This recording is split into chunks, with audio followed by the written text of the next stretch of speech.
Hello everybody, welcome to the Certain Magical Index 3 episode 9 review. So this episode marks the last episode where I know what's going on. This is where I read to in the light novels, so I'm completely blind after this, so I would appreciate no spoilers in any comments. Thank you. Now that quick bit of admin's out of the way, this was a good episode, I thought. I thought this was a pretty solid episode. So we start off with Aqua and Kanzaki continuing their fight from last week, and Kanzaki, safe to say she's not fair. It's not an equal fight. She's not winning. She's definitely losing. But that's going on. The Amakusa, specifically Itsuwa, is like, man, I suck. Like, Saints are awesome. We shouldn't even try and fight them.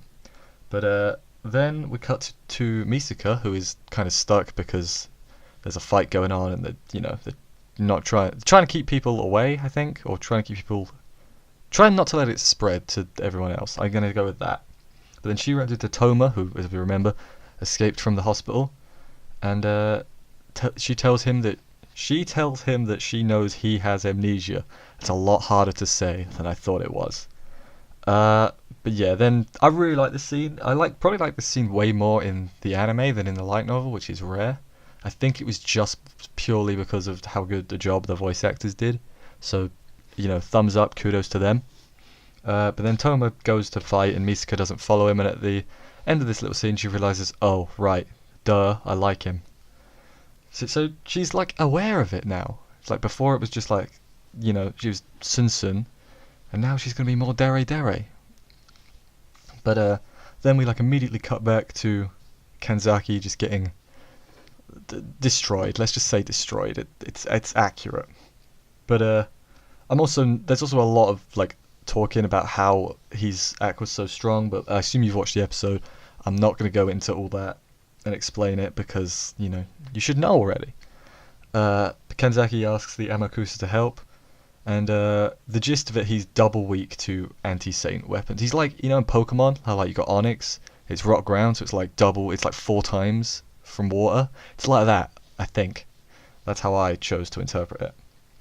But yeah, then he's like, if you can't hit me, then I'm still gonna beat all of you. So he does a meteor move, and then Toma stops it with a Magic Breaker. It's a quick side note. Even if he stopped the magic part of the move, it's still got weight and momentum, and that's science. I don't think his Imagine Breaker stops gravity, right? So it was a little bit silly, but it's fine. That's Index. It's a little bit silly, but it's awesome. So who cares? But yeah, it did look kind of weird. It was because he's holding him up and his weapon with one hand essentially. It did look pretty funny, but it's just a little side note. That's not how physics works, but it's fine. It's fine. I'm making a way bigger deal of it than it is. It didn't ruin the episode. It was a good episode. But then Aqua gets Saint Breakered, or as the Crunchyroll subtitles are calling it as of this time, I don't know if they're going to change them or what, Saint Breakout. So it was Saint Destroyer last week, Saint Breakout this week. You can tell they had a different person subtitle this episode than last time. It's just, I'm sure people probably mentioned at some point that in the forum chat, they were like, hey, it's Saint Breaker, you idiot. Or if it's not Saint Breaker, then I'm an idiot, but that's fine. But I'm calling it Saint Breaker because that sounds better. So yeah, so Aqua is maybe dead. He's dead as far as I know, but he's in the that mech game, so I assume he comes back. But that's not confirmed. That's just some clever thinking. But then we get a flashback of Aqua at the back when he left England. There was a little girl who I'm pretty sure I know who she is, but I won't say. Just in case. And there's a guy who slaps him. I think he actually punches him. Never mind. And yeah, I think I know who he is as well. Just from I've seen names floating around on the interwebs, even though I don't know their role or anything. But yeah, so then we go back to Toma in hospital. He's just woken up. He doesn't remember anything after leaving the hospital, so he doesn't remember that Misaka knows that he has amnesia. Because he doesn't really remember fighting Aqua, which is, pretty. I guess he didn't do a lot in hindsight. It was mostly everyone else. But yeah, Itsuwa's there and Index is there, and they're like mad at him for leaving. And then Kanzaki's about to come in, but she runs into Tsuchi Mikado, and then she dresses up like a maid. Not just any maid, a fallen angel Ero maid. That's what I've written down in my notes, so that's what it shall be. And I was like, okay, we don't get to actually see the outfit. We just see like her legs, and then everyone freaking out. But it would have been cool. Would have inspired many people, is all I'm gonna say. But then we cut to the Pope. Remember the Pope? Me too. And he's talking to the last member of the God's Right seat, Fiamma of the Right. I think that's how you say his name. Is it Fiamma or Flamma? I think it's Fiamma. That's how I'm going to say it. And basically, Fiamma of the Right he's not on the Pope's side, essentially. Like, the Pope tries to stop him because he's doing bad things. The Pope's not having none of that. So he's find out in this little conversation that the Fiamma of the Right is after Index, and then Fiamma of the Right basically tries to kill the Pope, or he attacks the Pope, but he's alive. He's after something in England, but Index was not in England at the time, so I guess there's two things he needs, because he needs Index and he needs something that's in England. So, and like I said, I don't know this anymore. Like, this is me just guessing. Like, I haven't got that far. The Alexa just went off in the other room. That's kind of scary. But anyway, but then Ventos of the front. Wait, yeah, Ventos of the front. I had to work it out which one was which was a bit odd. Yeah, but then Vento of the front shows up, and the Pope's like, please stop him. So I guess she's a good guy now?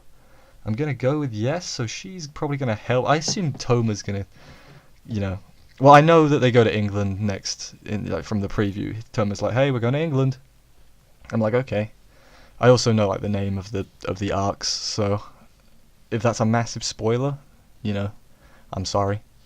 But yeah, this was a solid episode, and considering I didn't really care for this arc that much. I liked it more than the Terror of the Left arc, but yeah, considering I didn't particularly care for it when I read the light novel, I would say I liked it in the anime a lot more. I don't know why.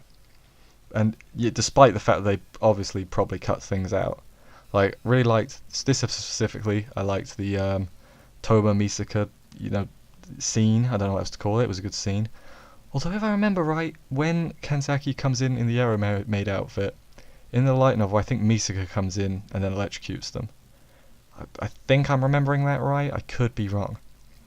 But anyway, yeah, I really enjoyed this episode. There was an awesome guitar riff that played when they all started to fight. I don't know why I'm just remembering things as I'm trying to end the episode. Ain't that great? But yeah, join me next week for episode 10. We're on episode 10 already. Jesus, double digits.